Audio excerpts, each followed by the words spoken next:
CM Chandrababu deputy CM Pawan Kalyan రాష్ట్ర ప్రజలకు వైఎస్ఆర్సీపీకి భేషరతుగా క్షమాపణలు చెప్పాలని డిమాండ్ చేశారు పార్టీ అధికార ప్రతినిధి కారుమూరి రవిచంద్రారెడ్డి. ఇప్పటం గ్రామంలో రైతులు ఇళ్లు కూల్చివేస్తున్నారని నానా యాగి చేసిన పవన్ కళ్యాణ్ ఇప్పుడు ఆ విషయంలో సుప్రీంకోర్టు తీర్పుపై ఏం చెప్తారని ఆయన ప్రశ్నించారు. అలాగే వైఎస్ఆర్సీపీ ఎంపీ విజయసాయిరెడ్డిపై నిరాధారణ ఆరోపణలు చేసిన చంద్రబాబుపై తీవ్ర స్థాయిలో మండిపడ్డారు కారుమూరి రవిచంద్రారెడ్డి.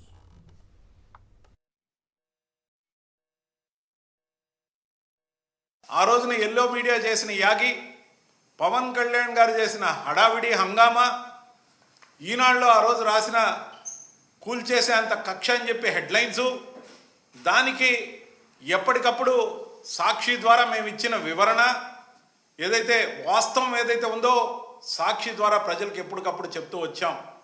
కానీ ఎల్లో మీడియా ప్రచార హోరులో పవన్ కళ్యాణ్ చేసిన హంగామా ఏదైతే ఉందో ప్రస్ఫుటంగా జనాల్లో మాకు వ్యతిరేకంగా చేసిన ప్రచారం ఏదైతే ఉందో అబద్ధాలే ప్రాతిపదికగా అటు పవన్ కళ్యాణ్ గారు చేసిన దానికి ఈ రోజున సుప్రీంకోర్టు ఇచ్చిన జడ్జిమెంట్ ఏదైతే ఉందో ఒక చెంపపెట్టని మేము చెప్పదలుచుకున్నాం.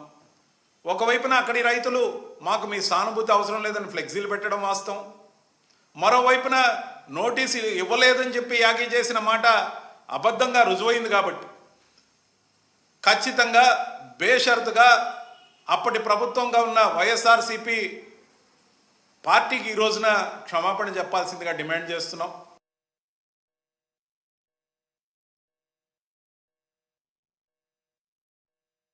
దానికి సిబిఐని కోర్టు చేసే చంద్రబాబు నాయుడు గారు ఇప్పుడు ఏమంటారు? మీరు మరీ విడ్డూరంగా ఒక ప్రెసిడెంట్గా కొత్త వ్యక్తి వచ్చినప్పుడు ఆ దేశ అధ్యక్షుడికి సంబంధించి గౌరవనీయులు మా రాజ్యసభ ఫ్లోర్ లీడర్గా ఉన్న విజయసాయిరెడ్డి గారు ట్వీట్ పెట్టి శుభాకాంక్షలు తెలియజేస్తే దాన్ని డ్రగ్స్ మాఫియా కింద జమకట్టడం మరీ ఎంత ఉన్మాదం అని అనిపిస్తుందో మనం అందరికీ తెలిసిపోతూ ఉంది.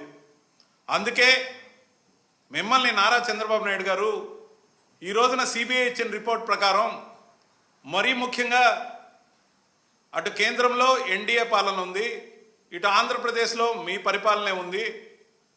ఇటువంటి సందర్భంలో సిబిఐ ఇచ్చిన ఈ రిపోర్ట్ ఆధారంగా వాస్తవాలు ప్రజలకు తెలిసిన సందర్భంలో మీరు బేషరతుగా వైఎస్ఆర్సీపీ పార్టీకి, విజయసాయిరెడ్డి గారికి, మరి అప్పట్లో ఉన్న మా ప్రభుత్వానికి సంబంధించిన చేసిన ఆరోపణలన్నీ తప్పుగా చేసినందుకు క్షమాపణ చెప్పాల్సిందిగా డిమాండ్ చేస్తున్నాం.